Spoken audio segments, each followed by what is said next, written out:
South zone traffic police staff को इकट्ठा करके वो लोगों को ड्यूटी में कैसा रहना है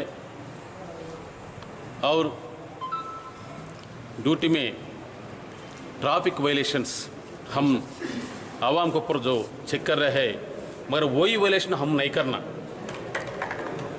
हम करें तो डिपार्टमेंटल एक्शन लेते, साथ साथ में पब्लिक से अच्छा तरफ से वो लोगों से मुखातिब होना है।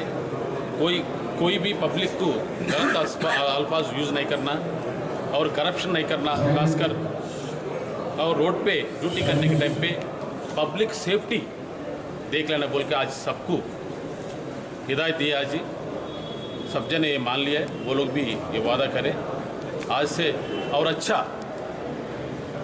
नौकरी करके पब्लिक को सहूलत देने के लिए सब जने वादा करें। आप कोई करप्शन करें तो उस पर क्या एक्शन लेंगे आप?